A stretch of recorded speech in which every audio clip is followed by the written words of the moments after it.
Iyan chan, hujan mo yung chan da. Maganda ba, hujan na nababu kahit kung nababutsag eh. Hujan na nababula.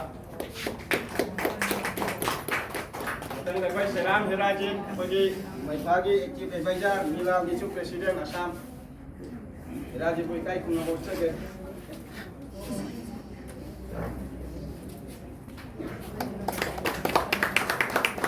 Naistam Nanda Kumar Presiden Manipuri Saja Polisi Rakipur District Committee. Jase Jari Kodo District Committee. Nangaya Bagai Jembong Rasbiari CEC member Nanda Dibiar Profesor Nehru Bank Indonesia ya.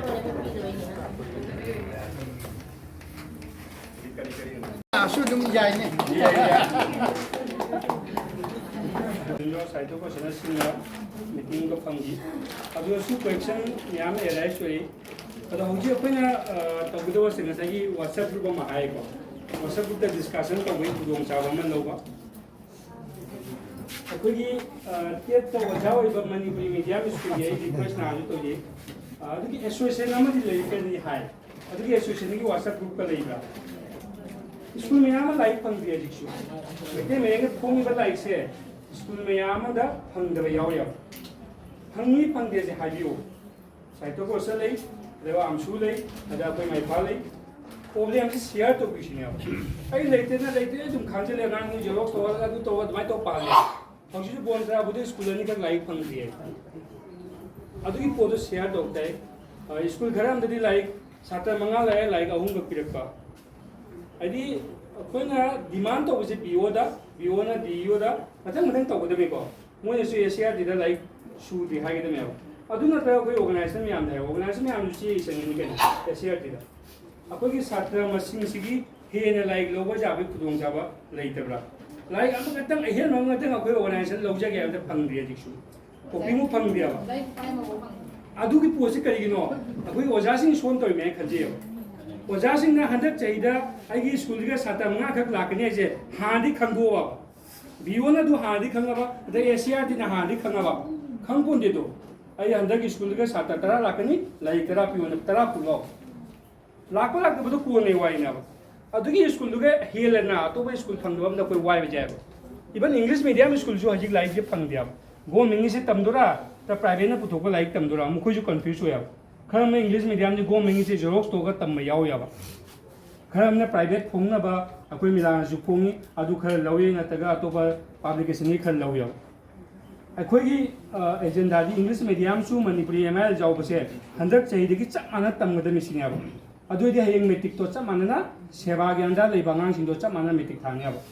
नतगदी खर हमने Bangla medium Bangla में की मणिपुरी लेवनी अखोई government school ना मेटे में तमगना अदुदी अंगांग दो हे मानारोय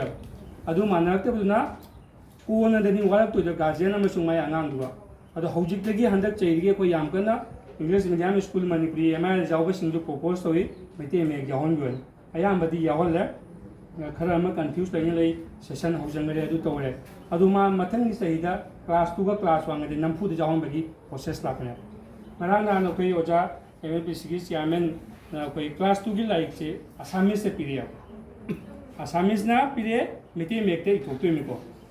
हजी कनाना no Assamese ते बांग्ला मयक मणिपुरी मु हंदोक्तोबा मणिपुरी मु मेटे मेंगे मु इथोक्तोइन मथांग मथांग नि तौदोइ जे कोइना थबकी लुग्रपोनी अदो अखोइना लई ऑर्गेनाइजेशन चलाई जे अखोइ जु पैसा लईना चलाई बने त्या पैसा पुकती खरा मयाम दि खरा खायरा खोलगा चलाई बने त्या अदुगी मरक सिगा अखोइ जु मयाम की थबकी तौनो तौइमी सोसाइटी जु मयक सिंग लाइक तमन बो होनई नाबो कनाम द दायित्व लोबी बना लई कोन केबो कनाम द रिस्क लोबी बनके तो request तौजरी ngasi lebi sing je ko ngamagadi minimum lupa chama khatang di society da mateng pang any time am su gang de sai to pajang de any program la ko ko pa chama to lising am to ko sahim da chama am lising am salary di ka khibai je kisu keno to nya li ti ko aya mo government school yo ja sing de paisa pinning da number 1 keno ko am su to re tam angang ngo na wo na am su to re ko school am da high school am da paisa khai je ba pinning da number 1 na adu ki society to gi ni sing नोने पिरकबा अखोइना मतेंग पांगसिना अनि से पुल्लगनि society चाखुतुइसे government school दा ओजा ओइबसिंग गिल बा चमा ग मतेंग पांगबदो अखोइना honour बिसिगा हेना class ओदिनाबा अखोई इसा पुगति पुतो गुवाहाटी चलिमी अदु हलिमी लाइक फोंगबा अदु तौनबा कोचिंग चेलिमी सिजे हजिबो को मिते मेक्सी लाइक अनि होंदोइसे पैसा पीदिया कनाना पीदोन टाइपिंग तौबदुगा पैसा पीबिदि हंदुई मिदो पैसा पीबिदिया गवर्नमेंट दी पीगनी ती दी अलाउंस कैम कैन यू पिदोन खंगबोंदिया असिगी प्रोसेस नि लेजे हजि क्लास 2 की लाइक लाए क्लास 2 दम खरा लुखलक्तु निको लाइक से क्लास 2 दम खरा हेन लुखलक्तु नि कोर्स नि क्लास 1 गी लाइरे अदो हंदक की जेजु सोय बे यावे करी सोय फाइल नंबर 1 हाइबिरो म्याम सिगी मपी ये की पी की मयक से याव दिया कम दे यावे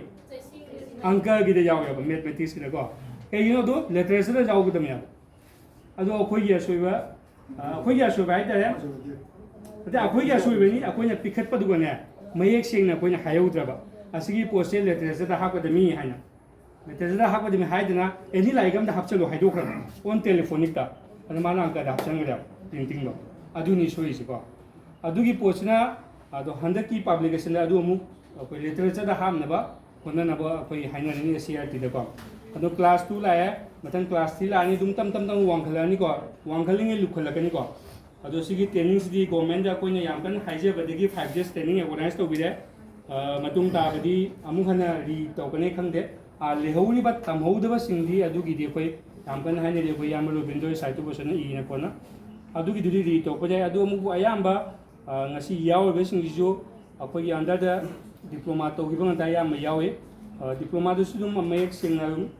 खंगपोनी असिदि गवर्नमेंट की प्रोसेस की मतुंग ना कोइना हाइजरु की मतुंग ना तौद जातबे प्रोसेस नि तौरेदो खंगदगसु एनी स्पेलिंग हंगे एनी केनो अमा खंगदगसु अखोई का तानबगी खुदोंग चाव लेगिनी अखोई याम गोजेन ले कोई इतना बिरोदा जावी को सिगी रिसोर्स पर्सन ना एनी व्हाट्सएप ग्रुप खंगे एनी प्रॉब्लम दो शेयर तौरगंदा खै यांगनी को इतोम द खंगदना खंजन बदुबुदी शेयर तौथोकांदा मयाम पुना खंगमिनरकांदा डिस्कस तौरकांदा अंगांग अमखक तो अंगांग आइसे फ्यूचर नि को कोई फ्यूचर जनरेशन नि लेबिरिबा कोई इते मेसिन म्याम मामा ओबि म्याम जावे को आइगी इसाजे कर्म मामा पान फन देग्या अदुनबु फनिबा इसा दो स्कूल का ताइबा अंगांग सिंजोइगी चामनि खला ताकुइसिने अदु कांदा अंगांग जे मरु सेंगना सेंग चतनिया मी मचानी अस लाइबा अंगांग इंग्लिश गवर्नमेंट स्कूल नि बा तोलो फंगलोरे खला ताकुइनुसने आइजन हाइबा अंगांग सुंया अखोई मणिपुरी खुनाइगी तुंगी युम्बी ओइबिदोन्या असिगा हायगे मतंग पिंजे जी ओजासिंग याम हाइगरे मोशलपदे याम हाइनिंगाइ लेते तरिगुमसुम अखोई आई हौबदि हाइजरके अखोई ओजारा बियारिना याम फजना एकेडमिकली अखोई लैंग्विस्टिकली लिटरेचर अमसुम स्पेलिंग की मतंग ओजाना मपुत्ताना नैनबिगरा फोटो नैनरुबगी दरकार ओराय करी अदुगा मयामना सुसोदमकी यामना फजना बात ताबेन असेंबली बनानगिदी हुजी अखोइदगी नते मणिपुरीदगी नते हाइगी ओजाना अखोइगी मतम मतमनि मतुमिना अजुम अखोइ अहोंबा कॉन्सेप्ट अमदा दुम लई तबजादबनि मरमदि होंद्रगदी लोन दो दुम सिदोरबो ओजाना याम फजना एकदम ठीक है वही बतिबम अदर हुजी का कोई कसार दारगा कोई कसारी कोई नंगा दा बदली तो सीधा गिबा असी तो लोन मैं पूरा दा लोन से मारे सीधा गिबा आयाम लोग अदुना असाय मायाम दा हंगिबा को प्रेसिडेंट ना स्कूल सिंगा चलगा ताक पर मगदरा हाइना हंगिबदो तसेना यामना हंगमजाबो हंगी तौयुमसुम ओजा नतनी लाइबसिंसे खाइदगी मरु ओरबो ओजानी आइसो ओजानी कॉलेज की ओजानी तौयुमसुम खाइदगी मरु ओरिबिसा जिमान फमिलिबा प्राइमरी के अमसुम हाई स्कूल लेबो ओजासे ओजासी मु मरु ओबा तै लेतोनी ओजासी ला बदन एक्सप्लेन तबिरम मरमदी असिकगी ममाई सुम थागलपदो अकोइदे खितन ममाई लेतोमिशन तौरुबगी वातनी कॉलेज जोरका अदु ममाई सुम थागलकदोरिबिसा प्राइमरी दा लेबिबो ओजासी असिदगी मखों सोंगी बाइबसे मसी अदुम अफबा उपाल ओइगदम माने उगी उपालना नत्रगा हाइगी हाइकोलदा पीङैदा अकोइना सार हापगा नत्रगा लैदु मपुंग मरै फाननबा ꯃꯄꯥꯡꯒꯜ ꯐꯅꯕ ꯇꯧꯔꯤꯕ ꯍꯥꯏꯕꯁꯦ ꯂꯩꯁꯥ ꯑꯗꯨꯒꯤ ꯑꯣꯏ ꯌꯥꯝꯅ ꯆꯨꯝꯅ ꯁꯥꯠꯀꯗꯕ ꯌꯥꯝꯅ ꯆꯨꯝꯅ ꯄꯥꯜꯂꯒꯗꯕ ꯃꯔꯝ ꯑꯗꯨꯅ ꯑꯣꯖꯥꯁꯤꯡꯅ ꯉꯁꯤ ꯑꯗꯨ ꯈꯨꯗꯤꯡꯃꯛꯁꯤꯡꯗꯣ ꯗꯥꯏꯇ ꯂꯧꯗꯨꯅ ꯇꯧꯔꯤꯕꯁꯦ ꯌꯥꯝ ꯆꯨꯝꯃꯦ ꯍꯥꯏꯅ ꯈꯜꯂꯦ ꯑꯗꯨꯒ ꯂꯣꯏꯅꯅ ꯑꯩꯅ ꯅꯨꯡꯉꯥꯏꯖꯔꯤꯕꯗꯤ ꯉꯁꯤ